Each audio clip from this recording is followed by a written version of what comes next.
Welcome to my channel friends. और आज मैं सीटेट का 17 जनवरी 2022 का पेपर सॉल्व कराने जा रही हूँ, जिसका पहला क्वेश्चन है बालकों के व्यक्तिगत विकास। तो इस जो है बालकों के व्यक्तिगत विकास के लिए कुछ हद तक पूर्वानुमान लगाया जा सकता है, परंतु सभी बच्चों के विकास की दर अलग अलग होती है। क्वेश्चन नंबर सेकंड, निम्नलिखित में से कौन सा कथन सही है? तो विकास क्रमबद्ध ये सी, विकास एक सतत प्रक्रिया है।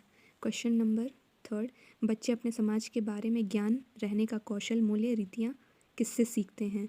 तो ये आस पड़ोस से भी सीखते हैं, धर्म से भी सीखते हैं, स्कूल से भी सीखते हैं और समकक्षीय समूह से भी सीखते हैं। तो इसका आंसर हो जाएगा 1 2 3 4, मतलब सभी। क्वेश्चन नंबर 4, जीन पियाजे के सिद्धांतों के अनुसार अनुकूलन किन दो मूल प्रक्रियाओं को समाहित करता है? तो इसका आंसर होगा ए, समायोजन व समावेशन। क्वेश्चन नंबर 5 पढ़ते हैं, जीन पियाजे के संज्ञानात्मक विकास के किस स्तर पर बच्चे लंबाई व भार जैसे गुणात्मक आधारों पर वस्तुओं को व्यवस्थित कर पाते हैं, परंतु अमूर्त संरचनाओं की संक्रियात्मकता में कठिनाई महसूस करते हैं? तो ये हमारा हो जाएगा कॉन्क्रीट ऑपरेशनल स्टेज, मतलब मूर्त संक्रियात्मक पे। क्वेश्चन नंबर 6 पे आते हैं, ले वाइगोत्स्की के सिद्धांत के अनुसार व्यक्तिगत वाक। तो इसका आंसर हो जाएगा ए, बच्चे को अपनी सोच विनियमित करने में मदद करता है। फिर आते हैं क्वेश्चन नंबर 7 पे, ले वाइगोत्स्की के अनुसार शिक्षक बच्चों के अधिगम में किस प्रकार मदद करते हैं? तो इसका आंसर हो जाएगा सी, मदद की मात्रा व स्वरूप के बदलाव करके। ठीक। फिर क्वेश्चन नंबर 8 है, पूजा अपनी दोस्त को कहती है कि हमें कक्षा के नियमों का पालन करना चाहिए, वरना शिक्षिका हमें बाहर खेलने की अनुमति नहीं देगी। पूजा लॉरेंस कोलबर्ग के नैतिक विकास की किस चरण में है? तो ये हो जाएगा, साफ साफ दिख रहा है, आज्ञा पालन एवं दंड अभिविन्यास में। क्वेश्चन नंबर 9 पे आते हैं, हॉवर्ड गार्डनर के अनुसार निम्नलिखित में कौन सा कथन सही नहीं है? तो इसमें बुद्धिमत्ता जो एक स्थिर तथा स्थायी विशिष्टता है, ये गलत हो जाएगा। क्वेश्चन नंबर 10 पे आते हैं, एक बाल केंद्रित शिक्षा में शिक्षिका व शिक्षार्थियों दोनों की सक्रिय भूमिका होती है, ये हो जाएगा ऑप्शन डी सही जवाब।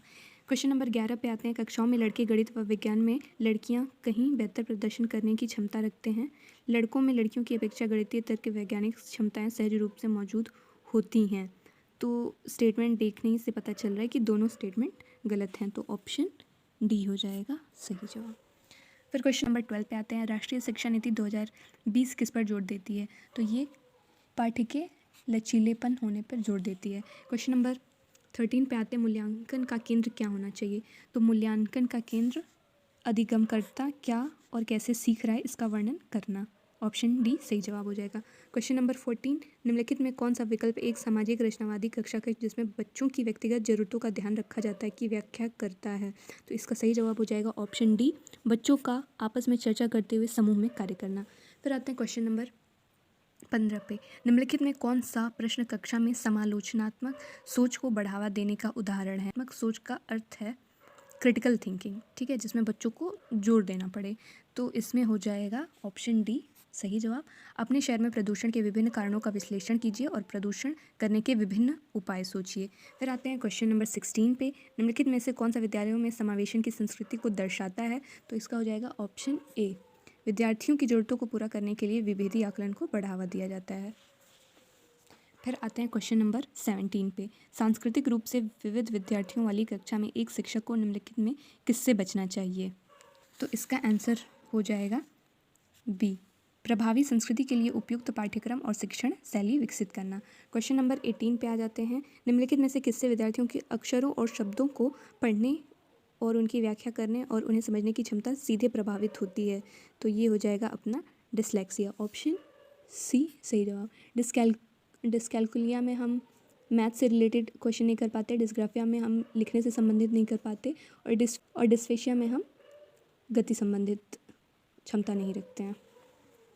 क्वेश्चन नंबर 19 पे, गति दिव्यांगता वाले विद्यार्थियों का सफल समावेशन सुनिश्चित करने के लिए निम्नलिखित में से किससे बचना महत्वपूर्ण है? तो इसका हो जाएगा ऑप्शन ए, ऊपरी मंजिल पर कक्षाओं, पुस्तकालय और प्रयोगशालाओं का आवंटन करना।